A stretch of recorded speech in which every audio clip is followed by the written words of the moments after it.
Welcome to the Consultants Council podcast, a place for consulting industry guidance and best practice advisory. Whether you're working to grow in your consulting career, you're managing and developing a consulting firm, you're working with consultants, or you're just interested in business and high-performance advice, we've got recommendations and education for you. I'm Kelsey Creveling, founder and CEO of Kelsey Consulting, a firm focused on building high-performing organizations, teams, and individuals through a variety of ventures, including the Consultants Council. I've spent my career at the intersection of technology and management consulting, working with organizations across the country to help solve their toughest challenges, while also supporting the growth and development of multiple consulting firms, helping them improve their long-term performance trajectory. In addition, I serve as a startup investor and advisor, promoting the ideas of entrepreneurs as they work to gain traction in their industry. With so many people gearing up to launch their own businesses and establish their own consulting practices, I want to make available the advice and lessons I've learned along the way. This podcast is made possible by Kelsey Consulting, with media support by Class Act Media. For more information, check out our site at theconsultantscouncil.com and kelsey.consulting. That's KELSC.consulting. And now, stay tuned for this episode's counseling, because the consulting world is full of nuances, and the answer is always, it depends. What's possible? Do more.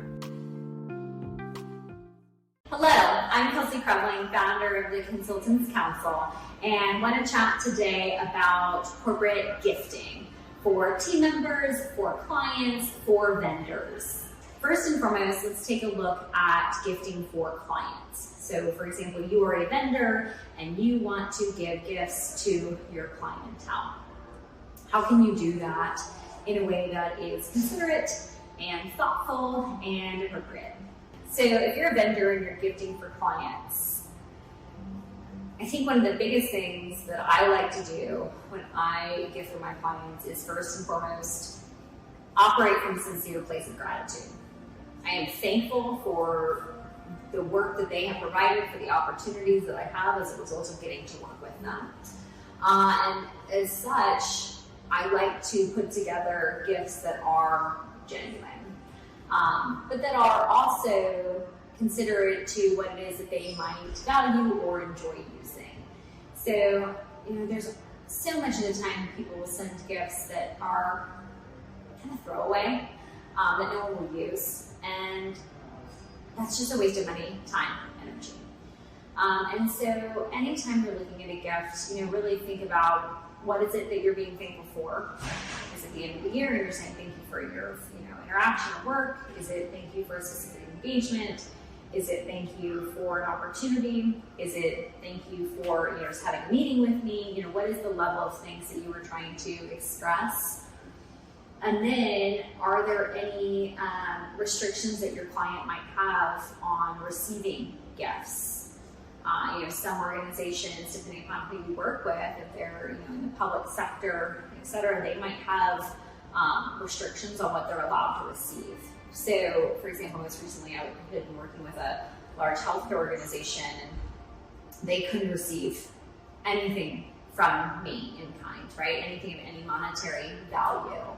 And so at the end of my engagement, I wrote thank you letters, because that was all that I was contractually allowed to do to show my gratitude for my interactions with them. I wasn't allowed to bring in coffee throughout the engagement duration, or to treat to meals, or to send anything else. And that was really tough for me, because I love gifting. I love being able to show my gratitude for clients and partners through physical belonging things. And so that was really tough.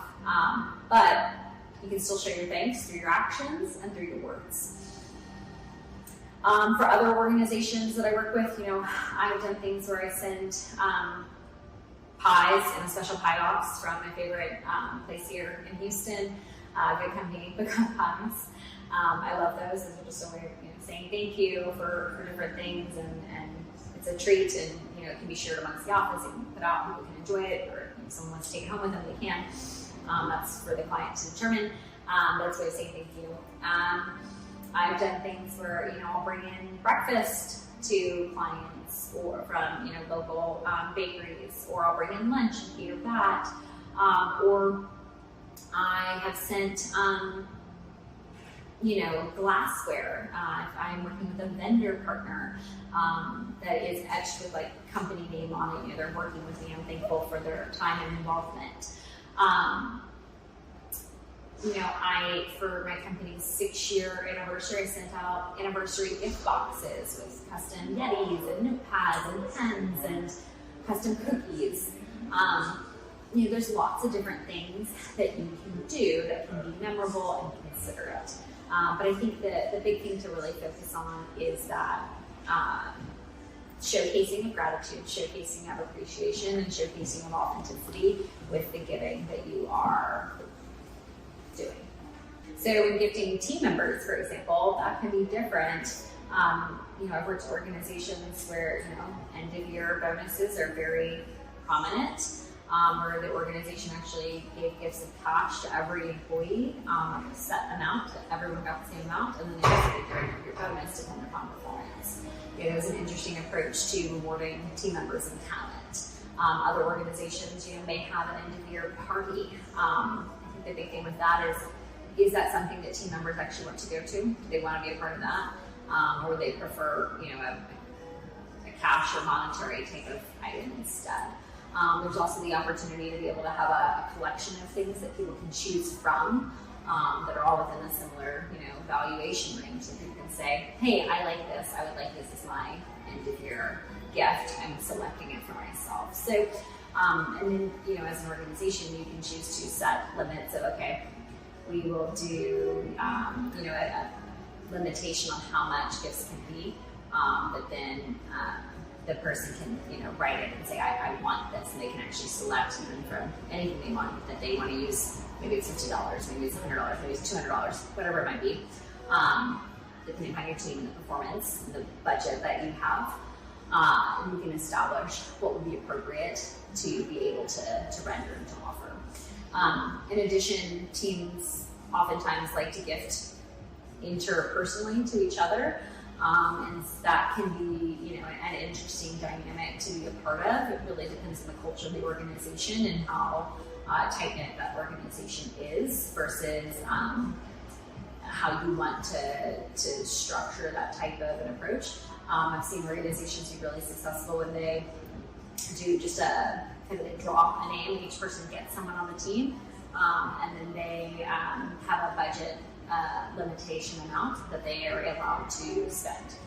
They keep it very nominal so that it's fun, it's not a pressure thing to be a part of.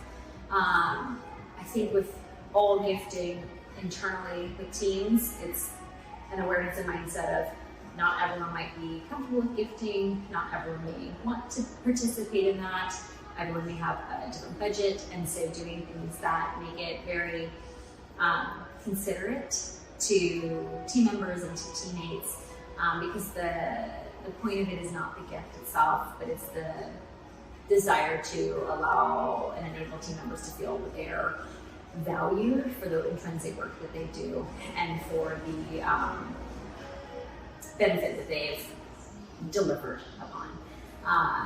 So with any type of gifting, it really is the desire to show gratitude. I keep coming back to that because that is the true intent, rather than the actual gift itself.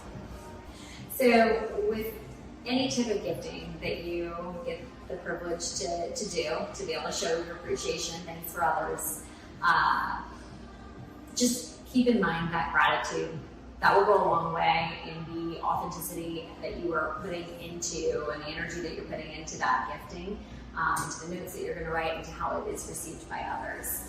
Continuing to be mindful of your clients or your vendor partners, rules and restrictions around anti-bribe policies, but really it's about the intent.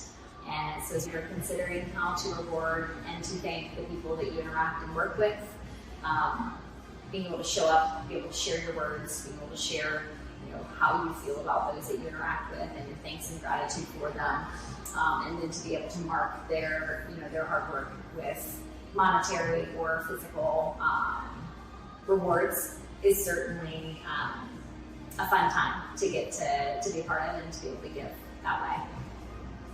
And that's a wrap on this episode of the Consultants Council. Thank you so much for your interest and engagement. Let us know what you'd like to learn more about by writing in to info@theconsultantscouncil.com. Thanks to Kelsey Consulting for sponsoring this podcast and to Class Act Media for the media support. And with that, cheers and all my best. Have a great week. And remember, what's possible? Do more.